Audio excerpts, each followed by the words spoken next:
Authentique et humaine, elle parle avec franchise.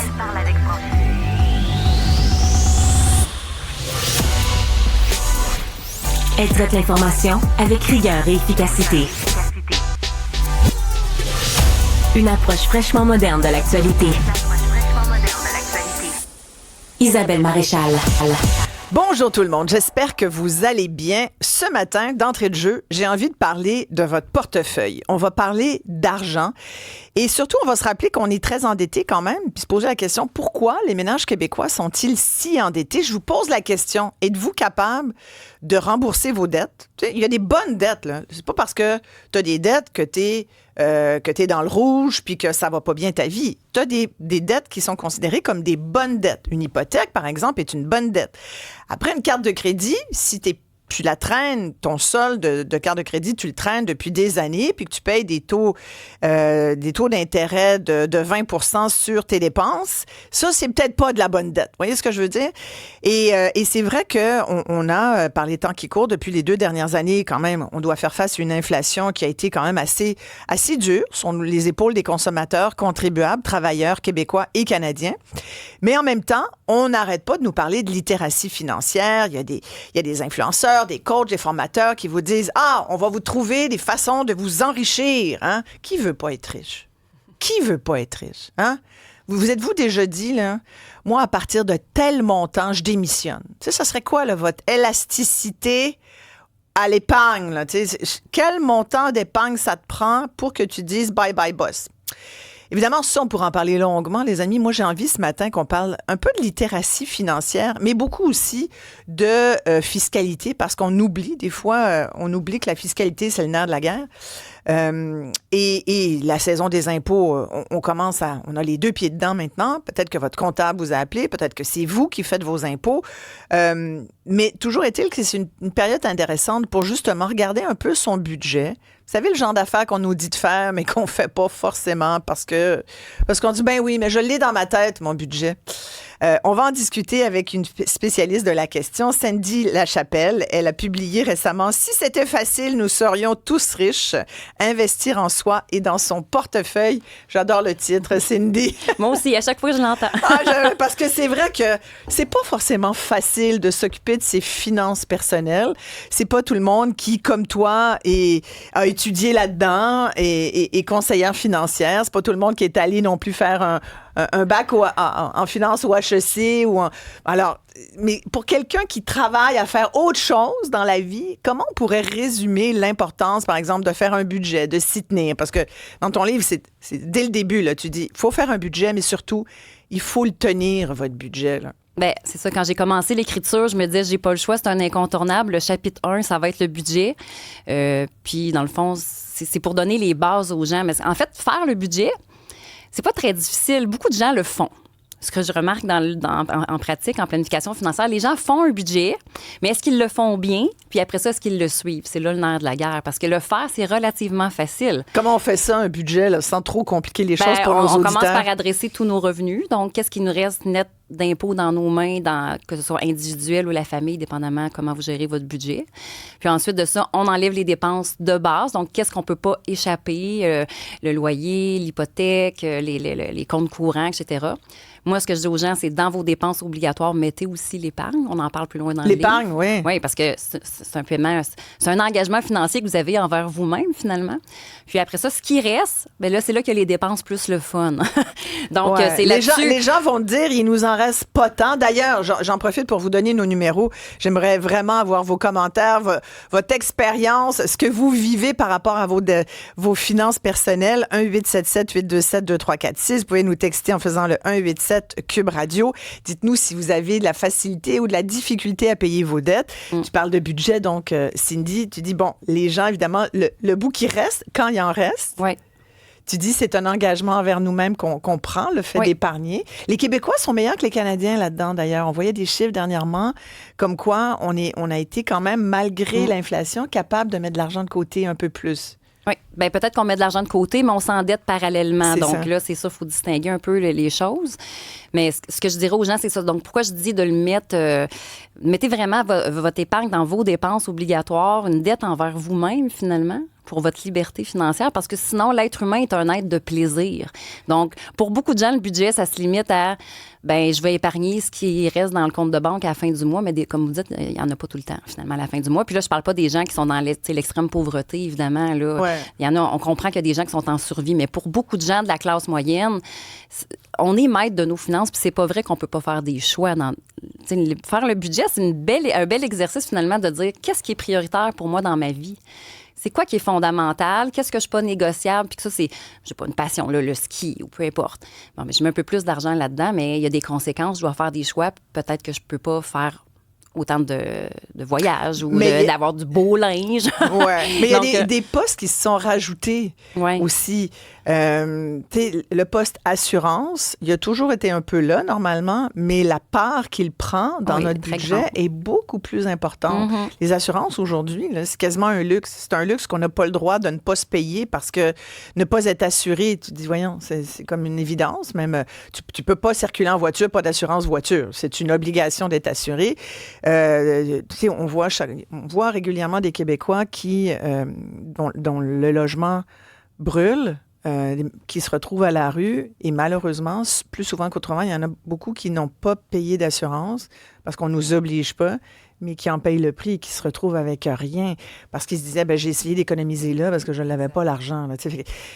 Tout augmente. Les coûts de santé, maintenant, on se rend compte qu'il faut comme Avant, on n'avait pas besoin de la carte soleil. On nous disait, vous donnez des impôts, puis on va s'occuper de votre santé.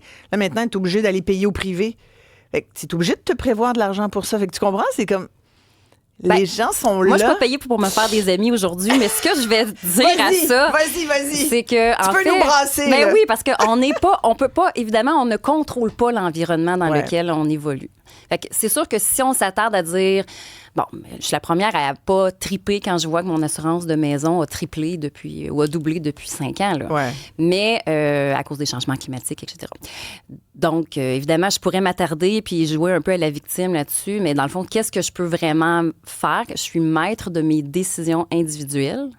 Puis là, c'est de dire, OK, il y a des choses qui coûtent plus cher. C'est quoi les choix que je fais pour garder le focus sur mes objectifs? Ouais. C'est pas toujours des choix agréables, mais c'est quand même possible jusqu'à un certain point, quand on a des revenus confortables et tout ça, de prendre des décisions, de le sauter une année, le voyage dans le Sud, puis de dire, j'ai pas les moyens de me le payer cette année au lieu de le mettre sur la carte de crédit. Donc, c'est pas toujours des décisions agréables, puis on est un être de plaisir, mais la posture qu'on doit adopter, selon moi, c'est de dire, je ne contrôle pas l'environnement externe, je ne contrôle pas l'incertitude économique, je ne contrôle pas l'inflation. Il y a bien des affaires qu'on contrôle pas, finalement. Surtout en ce moment. Mais qu'est-ce que ça me donne, moi, d'obséder sur le prix de la salade? Ouais. Hein? Je pense qu'il y a des dépenses. Je peux me payer de la salade si, finalement, je sors une fois par mois de moins au restaurant. Donc, il y a des choix à faire. Oui, c'est sûr. Puis, en ce qui concerne l'alimentation, je pense que les Québécois le font. De plus en plus, les gens magasinent. Je pense que tout le monde fait à peu près comme moi. Avant, on faisait une épicerie, on allait à un endroit. Là, maintenant, les gens, ils vont à divers endroits. Puis, en plus, on nous dit... Avec ce qui se passe aux États-Unis, notre rapport avec les Américains qui est difficile, on a décidé de vraiment, ça devient un geste encore plus politique que ça l'était. On achète québécois parce que c'est pas vrai qu'on va acheter américain, tu vois. J'ai mangé des légumes congelés depuis 2 semaines parce qu'ils venaient du Canada, puis je pouvais pas manger ma salade parce qu'elle venait des États-Unis. C'est ça, ouais. Donc, on fait tous des petits écoute, reste à l'écoute. Tout à l'heure, j'ai une compagnie de pousses du Québec. Oui, des pousses, il y en a. Ça, c'est magnifique. Ça fait de la magnifique salade. Bon. Une salade de pousses, là. Oh, mon Dieu, ça, là. Il y a rien de meilleur pour la santé. En plus, on a Martin qui est au bout du fil. Merci de nous appeler. Vous pouvez faire comme Martin, 1-877-827-2346 par texto, le 187 Cube Radio. Dites-moi si c'est facile pour vous de gérer votre budget, de rembourser vos dettes. Bonjour, Martin. Bonjour, Martin. Vous êtes là? Ah bon, Martin. Rappelez-nous, Martin, je pense que ça a raccroché par inadvertance, là, mais on a Christiane qui nous écrit le problème, selon moi, c'est l'éducation financière. Les parents ont de la misère. Ils peuvent pas transmettre de bonnes habitudes. Pour nous, les dettes, c'est vraiment pas bon, sauf une hypothèque. On a toujours acheté une voiture selon nos moyens, sans emprunt. On a transmis ça à nos 3 enfants. Ma fille, qui étudiait en administration, était outrée que son prof dit qu'il est normal d'emprunter pour une voiture. Je crois que ça aurait été plus aidant de démontrer le coût d'emprunt. Ça, c'est Christiane qui dit ça.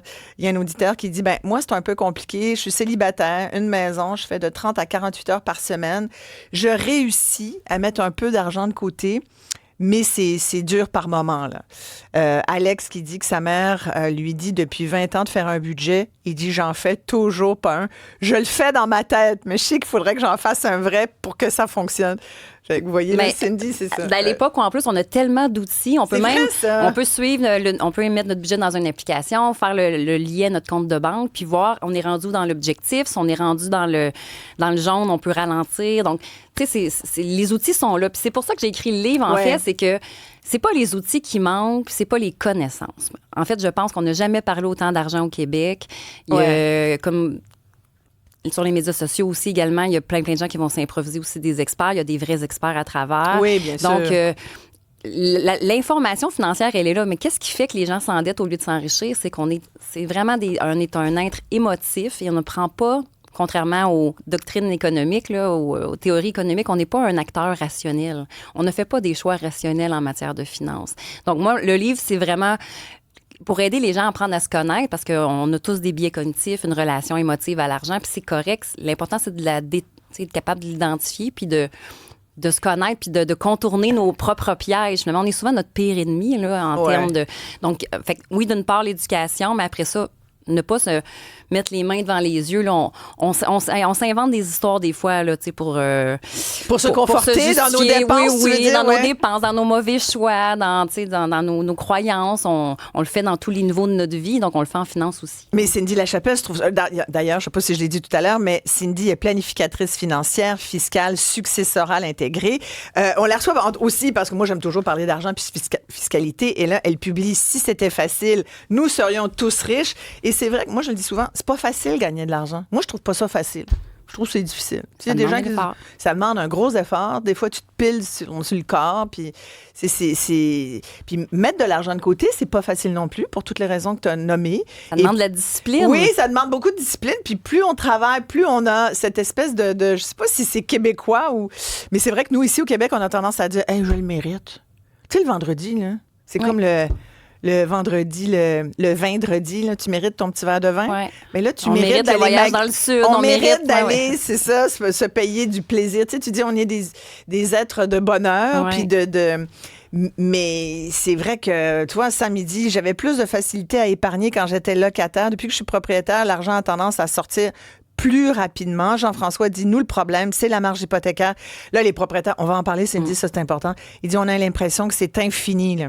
L'hypothèque baisse, mais la marge augmente plus vite. C'est très insidieux.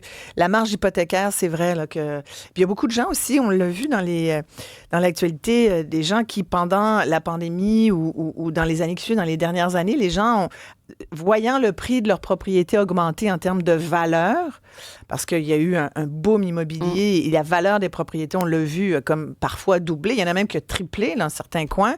Là, les gens se sont dit, parce que leur banque les appelait, voulez-vous réhypothéquer? Fait qu'il y en a qui l'ont fait à des taux pas forcément intéressants, mais voyant la valeur de la propriété, ils se sont dit, je pourrais peut-être avoir un 50 ou 100 000 de plus pour me payer ce voyage dans le Sud ou en Europe. Hein, que je rêve depuis tellement longtemps, dont je rêve depuis longtemps. Et là, aujourd'hui, il faut qu'il paye. Et là, c'est pas évident. C'est une pratique qui était quand même tolérée, ou en tout cas, je pense qui était implantée depuis longtemps, c'est que les gens refinançaient leur maison pour absorber les dettes de carte de crédit. Ouais. Pendant la pandémie, on a vu que les gens dépensaient moins, ils ont accumulé des liquidités. Puis à l'époque, je disais aux gens, là, planifiez, vous avez des liquidités, investissez-les parce que ça ira pas toujours bien. Tu sais, l'économie, c'est des cycles. Puis la plupart des gens, finalement, l'ont épuisé. Et là, on arrive dans une période où les gens, finalement, ont plus de liquidité et utilisent les cartes de crédit. Ce qui est inquiétant dans l'endettement, c'est pas tant le fait qu'il y a des dettes, c'est quel type de dette. Donc, ce qu'on remarque, c'est que depuis 20-30 ans au Canada, au Québec, c'était la dette hypothécaire qui faisait en sorte que le taux d'endettement par rapport aux revenus augmentait. Mais depuis 2021, les données démontrent que c'est à cause de l'endettement par carte de crédit. C'est terrible, les cartes de crédit. Donc, les cartes de crédit, ce n'est pas un mode de financement. C'est juste pour faire un fonds de roulement. Si on ne peut pas utiliser la carte de crédit comme une méthode d'emprunt. Les taux d'intérêt sont trop élevés. Il y a plein de monde qui font ça. Là. Oui, donc, probablement. Donc, mais c'est ça. Donc, c'est vraiment... C'est ce type d'endettement-là. Tantôt, on parlait de la voiture. Ouais. Tu sais, je suis plus négociable sur Acheter une voiture cash, c'est une bonne idée? En tout cas, ça dépend de la tolérance au risque de l'investisseur, parce qu'on peut placer l'argent puis peut-être faire un rendement c'est sûr plus qu'à important. 6,99, mettons, non, c'est pas une bonne idée forcément de t'embarquer dans 7 d'intérêt sur Exactement. 7 ans maintenant ou 8 ans. Mais quand le taux pour les gros travaux, les autos, je dirais là, c'est plus au cas par cas. Parlez à votre conseiller, puis allez-y. Tant mieux si vous êtes capable de le payer comptant. Puis tant mieux si vous êtes capable d'étirer votre voiture puis de pas nécessairement la changer aux 3-4 ans non plus. Mais ça, je suis un petit peu plus négociable. Mais sur les cartes de crédit, en fait, je pense que ce qu'il faut retenir, puis là, ça aussi, les gens n'aiment pas ça quand je dis ça, mais c'est une habitude appauvrissante de se payer du luxe par carte de crédit. Ouais. Les gens qui ont de l'argent font pas ça. Ils ont travaillé fort pour un jour se payer du luxe. Ils n'ont pas commencé par le luxe très jeune. Donc, on est dans une société, Mais Cindy, on ne vit qu'une fois. YOLO! Ça, c'est un beau billet qu'on a dans notre... C'est un raccourci mental, très naturel de... on veut profiter du moment présent. Puis, on ne perçoit pas la gratification d'un geste dans le temps. Donc, je vais vous donner un exemple que j'aime beaucoup. Si on offre aux gens, je vous donne 100 $, 10 $ aujourd'hui ou 100 $ dans 3 jours, les études démontrent que les gens vont prendre le 10 $ aujourd'hui au lieu d'attendre 3 jours. Fait que là, si je vous mets dans le contexte d'attendre pour sa retraite ou son indépendance financière quand on a 20, 25, 30, 35 ans, c'est sûr que ça devient difficile. Fait que là, pour contourner ça, il faut se donner des objectifs. On peut avoir un grand objectif qui est la liberté financière, mais c'est trop vague. Le cerveau, je pense, il faut découper. Donc, on peut avoir des sous-objectifs en dessous. J'aimerais, à partir de, je sais pas moi, peut-être 40 ans, avoir les moyens de prendre un emploi moins payant, mais plus stimulant, ou faire un voyage avec ma famille. Donc, ramenez-vous des objectifs avec des échéanciers plus courts. Votre cerveau va aimer ça. C'est plus motivant. C'est sûr, c'est sûr. Ça m'amène à d'ailleurs poser aussi cette question-là, si ça vous tente de nous dire, si vous êtes fixé ce genre d'objectif-là dont Cindy Lachapelle nous parle, est-ce que vous vous êtes dit, moi, j'ai cet objectif financier, voici les moyens que je prends pour y arriver? Ça serait chouette que vous nous racontiez ça au 1-877-827-2346. Bien sûr, votre rapport aux dettes, est-ce que vous êtes en mesure de rembourser vos dettes? La carte de crédit, est-ce un enjeu pour vous? Et c'est sûr que je pense qu'on va se le dire, là, c'est un enjeu pour beaucoup de monde. Oui. Parce que quand on regarde les taux, là, je regardais encore le taux d'endettement, là, la dette des ménages canadiens, c'est 173 % de leur revenu annuel. Fait que ça, dit comme ça, il y a même des gens peut-être qui comprennent pas. Ça veut dire que quand on fait 100 $, on en doit 173. On en doit 173. C'est énorme. Sans parler de la dette gouvernementale, la dette publique qu'on traîne sans trop... évidemment, on ne se lève pas le matin en se disant il y a ma dette personnelle, mais il y a aussi la dette que les gouvernements prennent. La dette collective, la dette publique à notre nom. Puis je regardais hier, au Québec, c'est environ 48 000 $ par personne, grosso modo. En plus. On est mieux de ne pas focusser sur celle qu'on peut contrôler. Ça, va pas là, on finit pas la journée. On finit pas la journée. 1-877-827-2346, restez là, puis on vous écoute d'ailleurs après la pause.